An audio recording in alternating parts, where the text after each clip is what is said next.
Tenho irmãos, tenho irmãs aos milhões, em outras religiões, pensamos de... Olá, passados 40 dias da ressurreição de Jesus, o livro de Atos dos Apóstolos nos diz que ele foi levado ao céu. E neste momento da subida, da ascensão de Jesus, ele comunica aos discípulos da vinda do Espírito Santo. Assim, do acontecimento da subida de Jesus, ou seja, da ascensão do Senhor, à vinda do Espírito Santo, a chamada festa de Pentecostes, é um momento essencial para que possamos intensificar a nossa dimensão orante, o que fez os discípulos naquela ocasião. E de modo muito especial, no mundo todo, da festa da Ascensão à festa de Pentecostes, a Igreja cristã, ela nos convida a intensificarmos a nossa dimensão orante com o objetivo da unidade dos cristãos. Tudo isso a partir do Pontifício Conselho para a Promoção da Unidade dos Cristãos e do Conselho Mundial de Igrejas. No Brasil, o Conselho Nacional de Igrejas Cristãs assumiu esta responsabilidade. O tema deste ano é inspirado no versículo 2 do capítulo 28, o último capítulo do livro dos Atos dos Apóstolos. Por quê? Ali, no versículo 2, se diz dos habitantes de uma pequena ilha que acolheu com muita humanidade Paulo e todos aqueles que fizeram parte de um naufrágio. O tema que inspira esta nossa semana de oração pela unidade dos cristãos é, então, gentileza gera gentileza. É sobre esta unidade dos cristãos que queremos conversar e intensificar, assim, a nossa dimensão orante.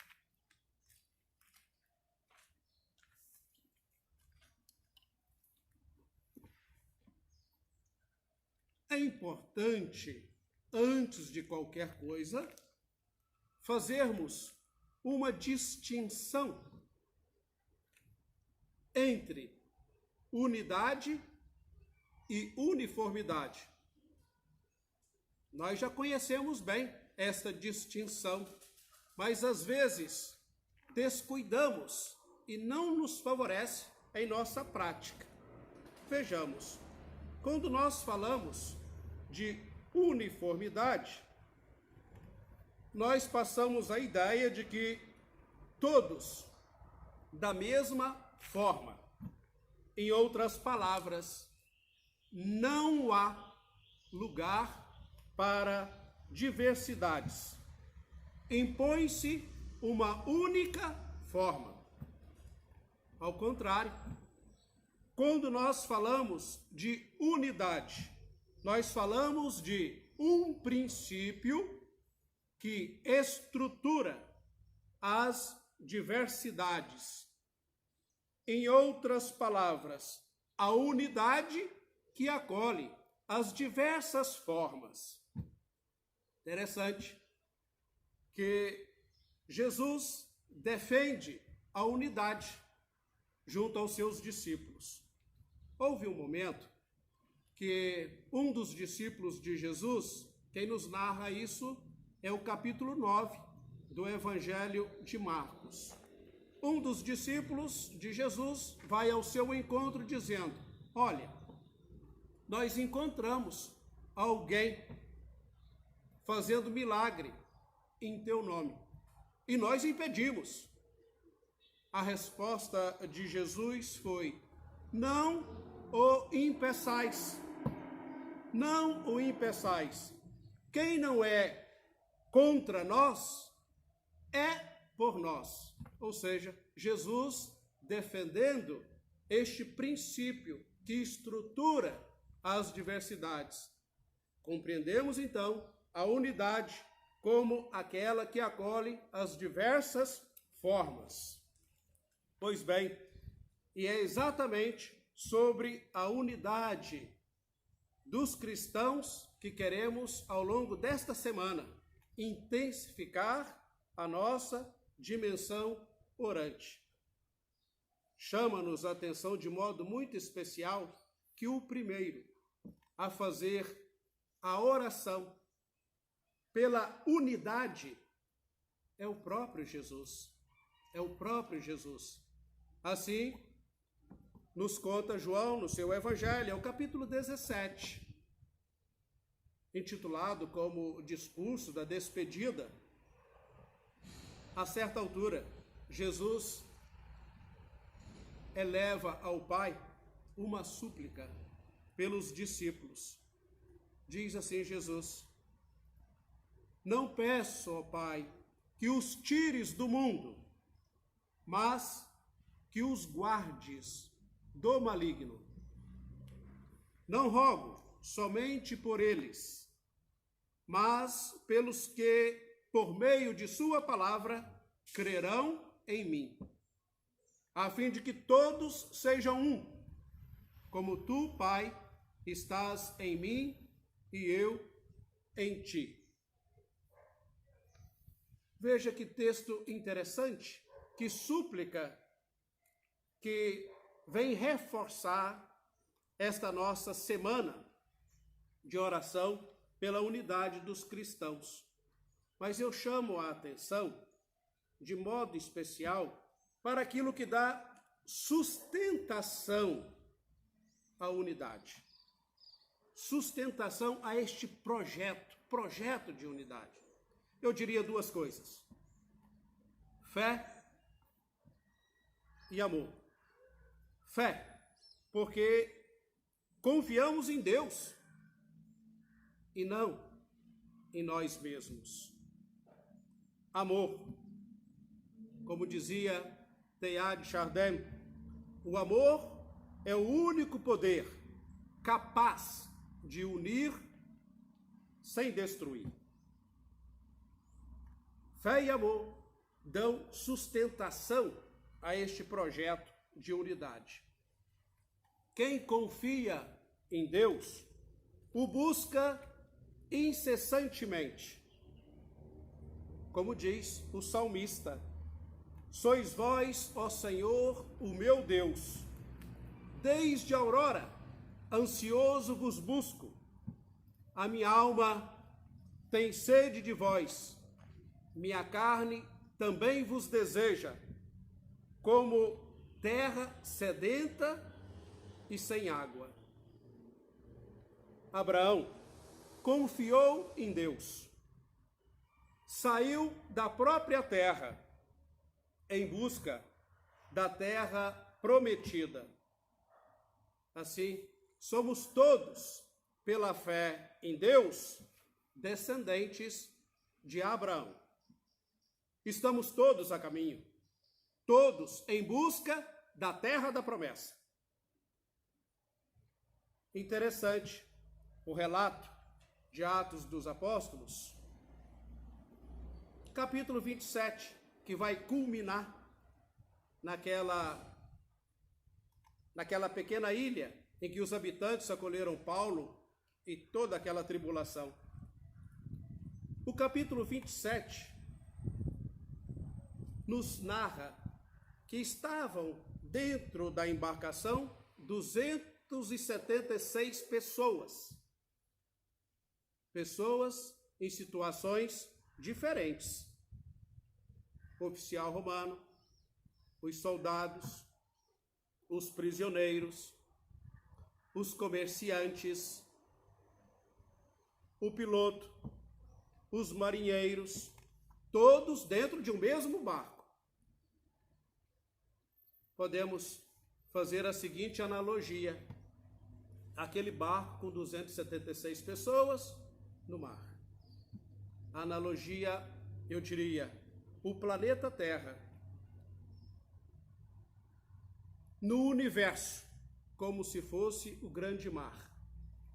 E no planeta Terra, todas as pessoas que não têm, aquelas que não têm religião, aquelas que têm religião, as religiões diferentes, e até dentro de uma mesma religião, como no nosso caso, o cristianismo, igrejas diferentes,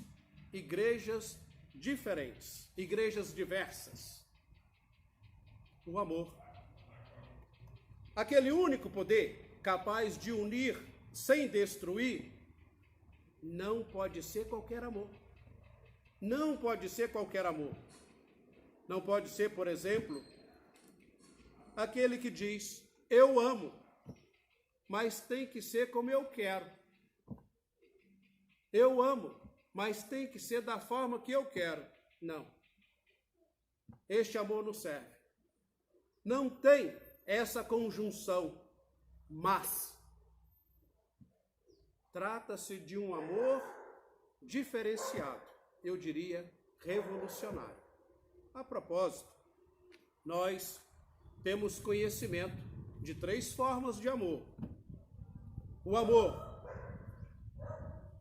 que se põe em busca da satisfação daquele que ama. Temos o amor daquele que deseja a satisfação de seus amigos. Mas o amor que se junta à fé para sustentar o projeto de unidade é aquele amor desprendido. É desejar a satisfação do outro enquanto outro, mesmo que este outro se comporte como inimigo, como nos recorda Jesus Cristo no capítulo 5, versículo 44 do Evangelho de Mateus. Ora, eu diria que este amor desprendido é um amor que a pessoa desprende de si mesma, se desprende de si mesma, protendendo-se em direção ao outro. É um amor revolucionário. Desprender-se de si mesmo e protender-se em direção ao outro. Conscientes desta nossa grande responsabilidade, temos presente, ou deveremos ter presente, que este outro que nós encontramos pelo caminho não poderá nunca ser considerado obstáculo, não poderá nunca ser considerado um atraso no nosso caminhar. Recordemo-nos, como descendentes de Abraão, deixamos nossa terra, somos chamados a deixarmos a nossa terra, nos colocamos a caminho da terra da promessa. Este outro que nós encontramos pelo caminho não pode ser obstáculo, não pode ser atraso do nosso caminhar.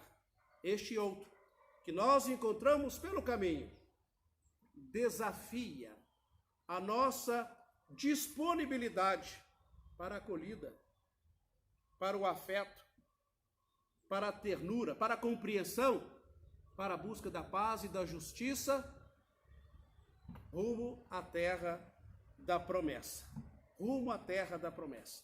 É com essa consciência que nós, da festa da Ascensão à festa de Pentecostes, buscamos intensificar a nossa dimensão orante para a unidade dos cristãos, certos de que buscar excessivamente Deus, o totalmente outro, esquecendo-se ou até desprezando os outros pelo caminho, é aprofundar-se no abismo da ausência de Deus. De modo semelhante, entreter-se decisivamente no caminho com os outros, esquecendo-se de Deus, é perder de vista a terra prometida. É apossar-se do céu ainda na terra. É apossar-se de Deus no outro ou das coisas. É neste sentido que queremos rezar pela unidade dos cristãos, colocando a nossa confiança não em nós mesmos, mas sim em Deus, e nos dispondo a este amor sem igual, que tem o poder de unir sem destruir. Pensamos diferente, oramos diferente, louvamos diferente, mas numa coisa nós somos iguais. Buscamos o mesmo Deus, amamos o mesmo Pai.